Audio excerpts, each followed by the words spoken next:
Okay, you two, we need to talk. Nope, I don't want to hear it. I don't want to hear it. Star Fox on the Super Nintendo. Pretty good game for the time. You guys were off to a great start. Star Fox 64, a true classic. You blew everyone away, and to this day, everybody still really wants to play it and grab it. Then you had Star Fox Adventures. I like it. And then my all-time favorite of the franchise, Star Fox Assault. It's the best one of the series, fight me. But since then, you two haven't done a damn thing.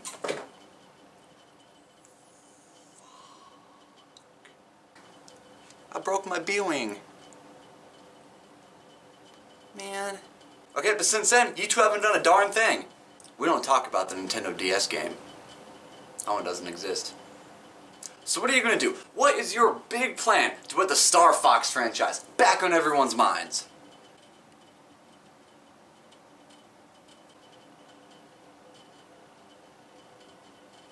Oh no. Good luck.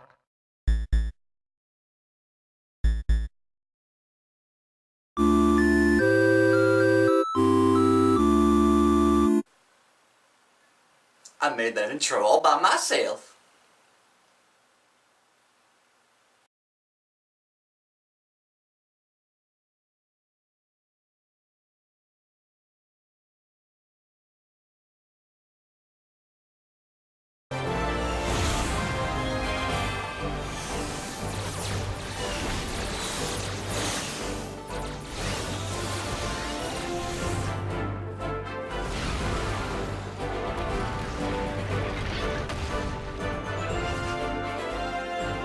Okay, so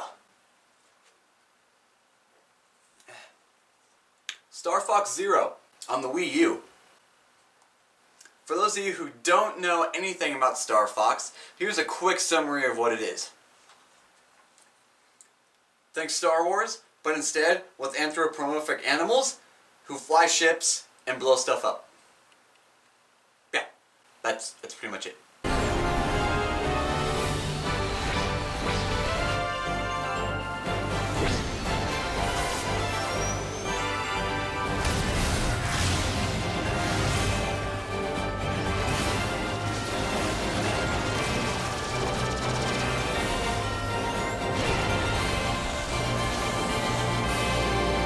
Ever since the days of the Nintendo 64, with the second game of the franchise, titled Star Fox 64, because of course it was, the Star Fox franchise has sort of been one of Nintendo's main pillars. I say sort of, because just like F-Zero and Metroid, it tends to disappear from time to time when the creators just kind of don't really know what to do with it. And after the disaster that was the Nintendo DS game, Star Fox Command, it sort of just died, and people really began to associate Fox and Falco more with Super Smash Bros. Than actual Star Fox. So when a new Star Fox title was announced, a lot of people, including myself, got excited. Finally, we would get a new entry in the franchise, and to boot, one of Nintendo's first high-definition system.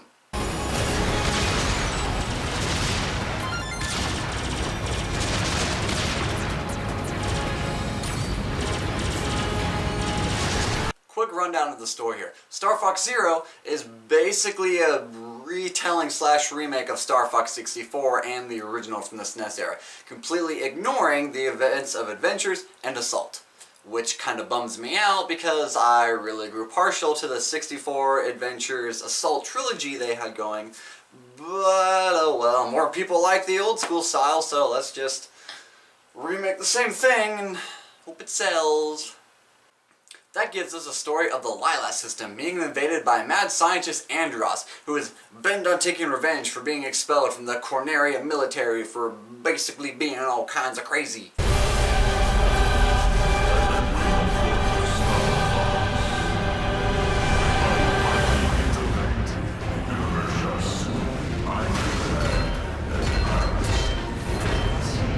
The Cornerian military, headed by General Pepper, calls in the mercenary team Star Fox, led by Fox McCloud, ace pilot, Falco Lombardi, another ace pilot who's kind of a dick, Slippy Toad, their chief engineer, and the dude you always need saving a lot, Also, his voice in this game is the most annoying it was in all of the games. Should have kept the one from Assault. And the grizzled veteran Peppy Hare, who was on the original Star Fox team with Fox's father, James McCloud, only for background information stuff to happen, which you don't really need to know here. All you need to know is stuff gets blown up and pew pew pew! Ships.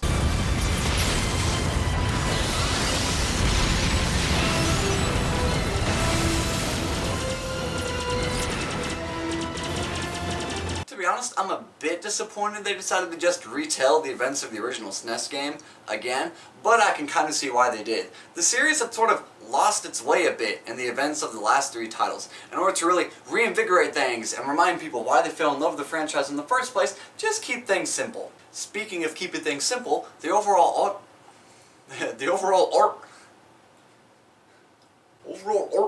Speaking of keeping things simple, the overall art design in the entire franchise has been a sort of super cartoony, but not too super cartoony aesthetic, if that makes sense. Here in Star Fox Zero, with the crisp HD of the Wii U, we really get to see just how cartoony they can make things, while still adding a little bit of detail here and there to make it slightly more believable. Lush colors, great looking environments, and vast empty swaths of space abound, and really do kind of show just how good the Wii U can make older games look when remade with this system in mind.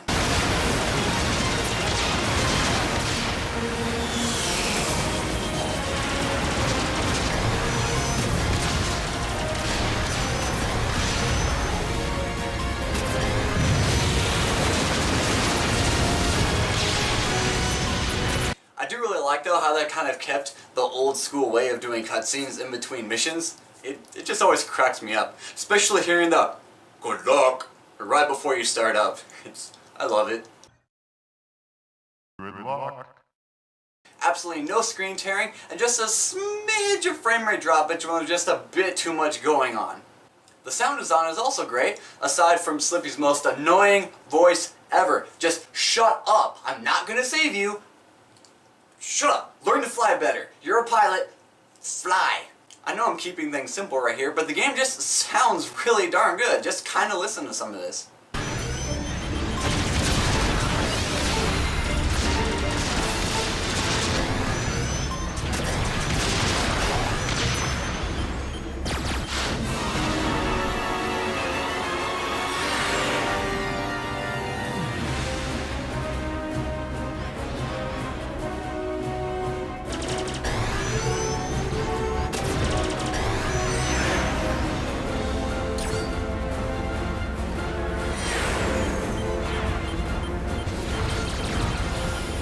Moving on to the gameplay, the missions are presented to you in these stages with certain branching paths that you can unlock new bosses, new areas and whatnot by accomplishing certain hidden objectives or not hidden objectives, such as completing levels a certain amount of time, killing a certain amount of enemies, collecting a certain amount of gold levels and whatnot, which can sort of change up how the story progresses. The end result is almost always the same, but it is cool that they added in these certain things. There are also some really cool hidden bonuses you can get, like for people who own the amiibos, or being able to find this one hidden level where you actually play as Peppy Hare. I'm not showing any footage of that because I really want you to find it for yourself, but it's awesome. Barrel roll! And naturally, these stages start off being pretty simple, and then as you go, they ramp up in difficulty. Some of the stages, depending on what vehicle you use, are much harder than others, or simply more frustrating than others due to the control scheme.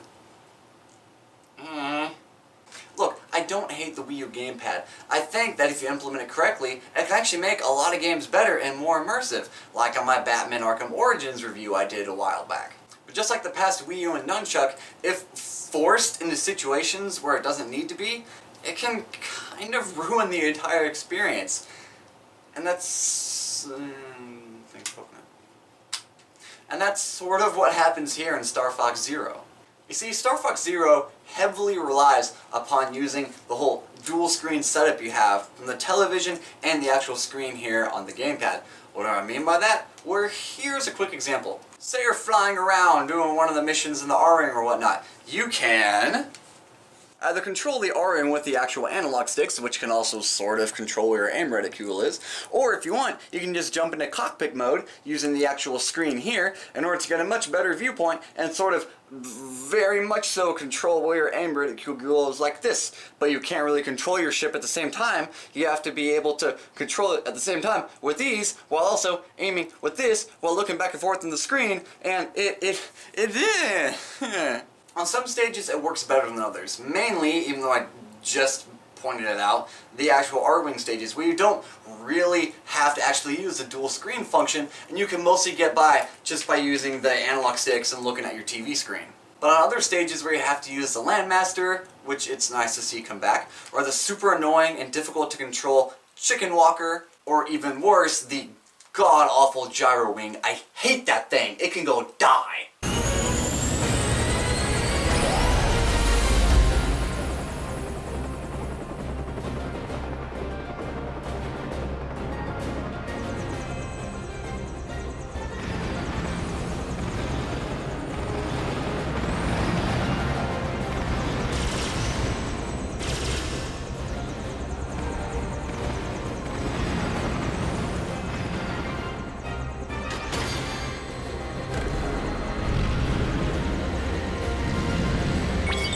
I don't care if you have a cute little robot to pick up bombs, you're annoying and I don't like you.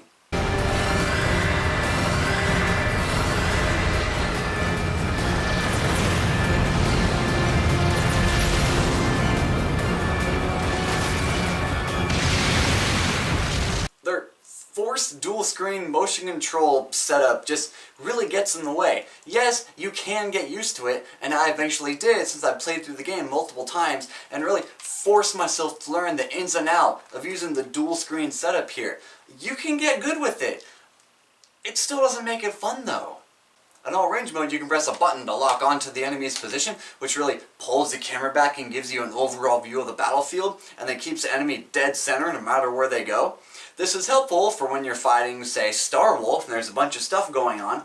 Only problem is, it's super hard to control your ship if you don't use the dual screen. So you kind of have to look at it and be popping up and down like a chicken.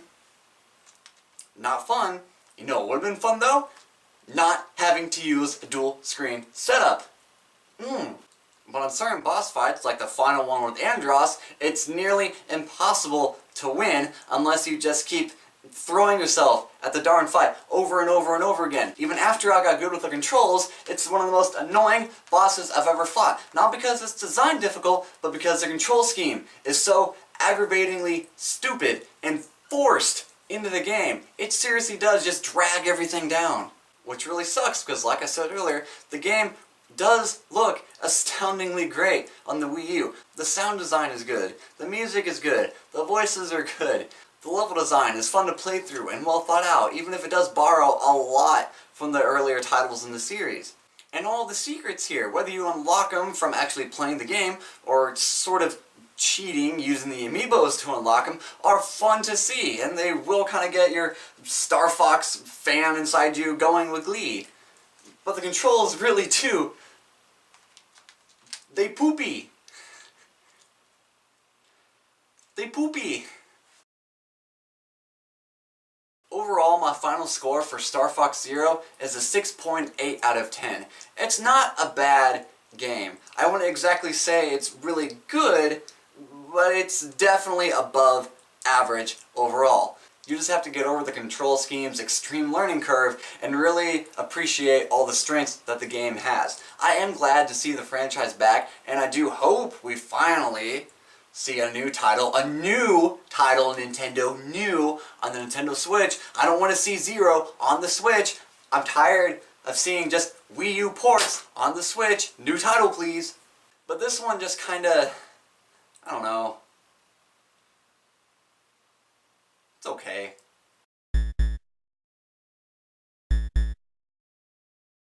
Why hello everyone, thank you so much for watching this video. Real quick, special shout out to my former coworker Vic at the Late the Game Cycle.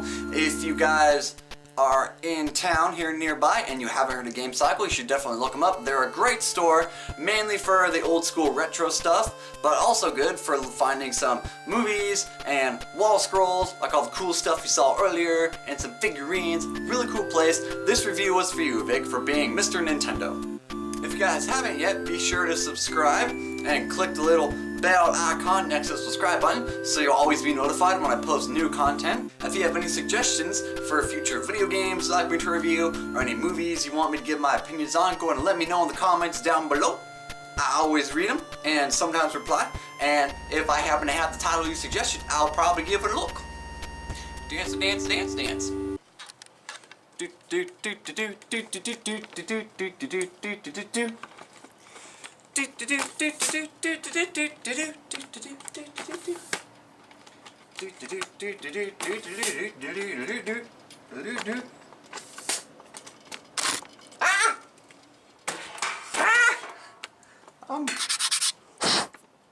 Got a bunch of dust on my camera. God,